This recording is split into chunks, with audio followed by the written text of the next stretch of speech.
Est-ce qu'il t'est déjà arrivé à toi aussi d'hésiter à te lancer dans un projet de business ou la création d'un nouveau produit, le développement d'un service, etc. juste par peur de la concurrence, en te disant « Oh non, il y a déjà trop de personnes sur le coup, trop de gens qui font ou proposent ceci ou cela, il y a trop de loups dans la bergerie, etc. » Et finalement d'y renoncer ou alors de te lancer quand même, mais toujours avec cette espèce d'appréhension qu'à un moment ou un autre, tu vas te faire bouffer par un concurrent. Perso, c'est quelque chose qui m'a beaucoup freiné à une époque et qui m'empêchait de me lancer dans bien des projets pour lesquels je sentais pourtant, tu vois, qu'il y avait un potentiel, mais que j'abandonnais en cours de route ou que j'avais peur de lancer carrément par peur de la concurrence. Et les événements me donnaient en quelque sorte raison parce que je voyais effectivement des acteurs de mon marché réussir dans le même type de business d'une façon dont moi je m'estimais pas capable. Jusqu'à ce que je réalise qu'avec un simple changement d'approche, j'avais la possibilité de mener mes projets à terme et d'en faire un succès grâce à la concurrence. Alors dans cette vidéo, j'aimerais partager avec toi ce simple principe qui peut te permettre toi aussi de renverser la vapeur pour enfin donner vie à tes projets et les réussir en transformant tout ce que tu considérais peut-être jusque-là comme un handicap en quelque chose qui, au contraire, va t'aider à mieux développer ton business. Ça te dit d'en savoir plus? Alors surtout, lâche pas la suite.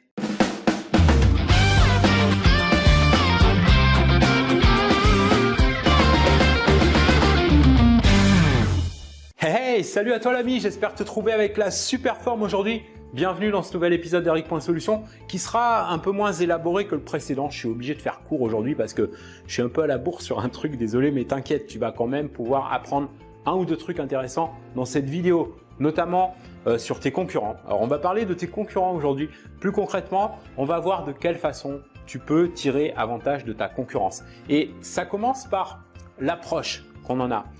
Autrement dit, sous quel angle tu vois les choses? Parce que face à la concurrence, il y a plusieurs réactions possibles. Par exemple, on peut avoir un sentiment d'infériorité, genre, je sais pas moi, oh, je serai jamais à la hauteur pour arriver jusque-là, ou au contraire de supériorité, de défiance, genre, oh, je pourrais faire mieux que ça, hein. Ou alors de la jalousie, oh, c'est pas juste, ils méritent pas tout ce succès, ou avec une pointe de cynisme, genre, oh, de toute façon, leur truc, ça marchera jamais, ou bien encore de la frustration, genre, ah, si seulement je m'étais lancé plus tôt. Bref, il y a plein d'autres exemples, généralement liés à l'émotionnel. Alors, il n'y a rien de mal à ça, ce sont des sentiments humains, il faut juste en avoir conscience et se donner le choix de les remplacer par une approche plus pragmatique pour focaliser sur les aspects positifs de la concurrence. Premièrement, plus il y a de concurrence dans un domaine, plus ça indique un marché porteur parce que la concurrence va pas s'amuser à se bousculer sur un marché où il n'y a personne, tu vois.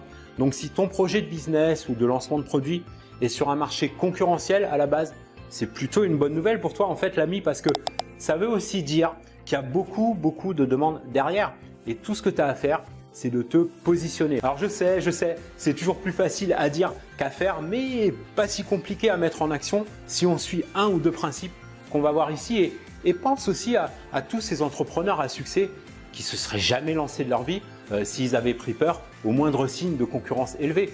Ceux et celles qui réussissent malgré le taux élevé de concurrence ont transformé leur peur de cette concurrence en avantage. Et on va voir comment ici dans cette vidéo. Maintenant, il faut dire ce qui est. Quand il y a vraiment beaucoup de concurrence, ça va pas être forcément aussi facile de s'y faire une place, mais c'est rien d'impossible. Il faut juste prendre goût au challenge et se demander quelle différence on peut faire, quelle différence tu peux amener en utilisant un ou plusieurs avantages que la plupart de tes concurrents n'ont pas. Prenons l'exemple, je sais pas moi, d'un freelance. Alors je te donne un autre exemple après basé sur d'autres modèles de business en ligne, mais je voudrais prendre déjà cet exemple-là que je connais bien et je te dirai pourquoi après. S'il y a des services que tu veux proposer comme freelance, comme par exemple des services de design ou gestion de réputation, création et optimisation de sites web, référencement, etc.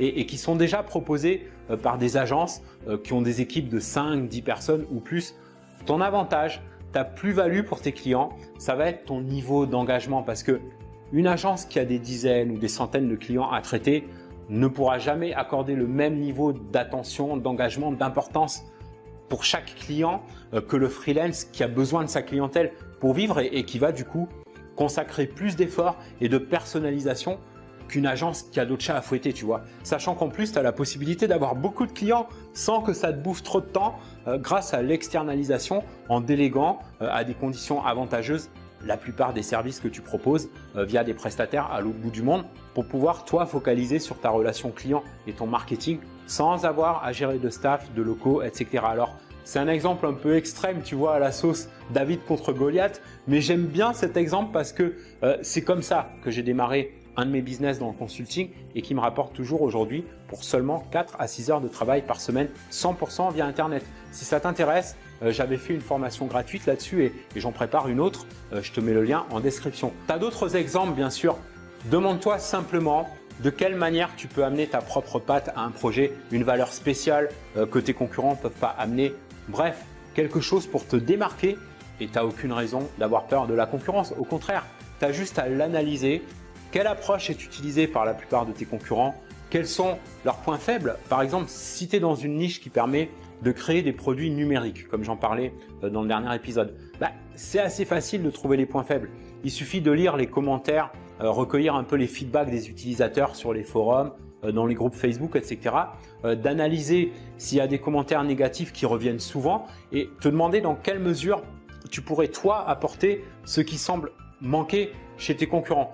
Si on revient sur le coup des émotions dont on parlait tout à l'heure, genre tu sais, je pourrais faire mieux que ça, je pourrais faire mieux qu'eux, etc.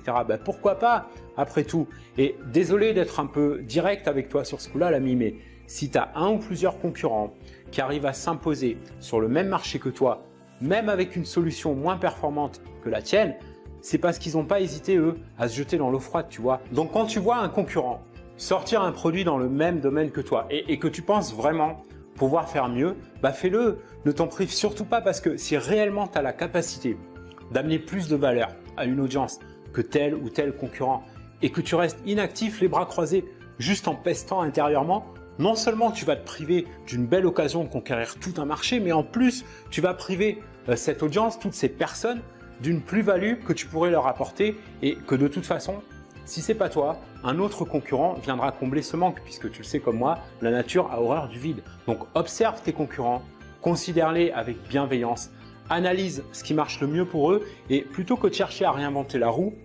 n'hésite pas à copier certaines de leurs stratégies sans aller jusqu'à plagier, on est d'accord, mais tu peux t'en inspirer tout en apportant ta touche personnelle en plus. Et d'ailleurs, pour la plupart de tes concurrents, ils ont eux-mêmes rien inventé finalement. Ils ont juste cherché des moyens de s'adapter, de s'imposer et ils l'ont fait.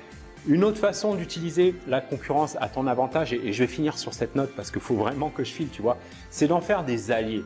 Autrement dit, d'amorcer des partenariats. Alors bien sûr, tu ne vas pas pouvoir faire des partenariats avec tous tes concurrents. Mais si par exemple, tu as un produit de bonne qualité, genre, je ne sais pas moi, un training ou un bon programme de coaching dans la même niche que ton concurrent, mais que lui ne propose pas. Par contre, tu as la certitude que ton produit peut faire une vraie différence pour ses clients, pour son audience. N'hésite pas à l'approcher et à proposer 50-50 sur les profits. Tu mets en place une page de capture email exprès pour ton partenaire avec un tunnel de vente affilié pour que les ventes soient bien enregistrées sous son identifiant. Il y a des systèmes pour faciliter, pour automatiser tout ça. J'en parlais un peu dans le dernier épisode. Et qu'est-ce que tu as à perdre? Au pire, tu obtiens un non. Et au mieux, tu as une part du gâteau qui est toujours mieux que pas de gâteau du tout. Surtout si tu t'es lancé récemment et que tu as besoin de te créer une liste. Et qui sait, ça peut être la porte ouverte à d'autres futurs partenariats que tu n'aurais jamais eu peut-être l'occasion d'avoir ou la confiance en soi nécessaire pour en amorcer un si tu avais juste râlé dans ton coin. Voilà, ça c'est des trucs que j'ai appris, tu vois, quand j'ai commencé à me lancer sur Internet, mais je pense que ça peut être utile aussi même quand on prend de la bouteille parce que selon moi, ce sont des notions qui restent valables pendant toute la durée de vie d'un business. Et toi, quelle est ton approche de la concurrence? Qu'est-ce que ça génère chez toi? Du découragement ou au contraire, est-ce que ça te pousse au challenge, à te dépasser, à t'en servir comme une arme, comme une force pour mieux développer ton business? Ton avis m'intéresse vraiment, donc n'hésite pas à t'exprimer en commentaire. Si cette vidéo a pu t'inspirer pour mieux faire face à la concurrence et même mieux que ça, d'en faire un atout au service de ta prospérité, alors tu remplis ma journée de bonheur. Profites-en pour me mettre un beau pouce tout bleu et surtout, partager cet épisode avec un max de tes amis et collègues entrepreneurs qui cherchent à mieux se positionner sur leur marché, à s'imposer. Merci pour avoir suivi cette vidéo. Je te kiffe. Si tu kiffes cette chaîne, pense à t'abonner si ce n'est pas encore fait. On se retrouve dans le prochain épisode. En attendant, prends soin de toi et fais une différence dans ton business et dans ta vie aujourd'hui.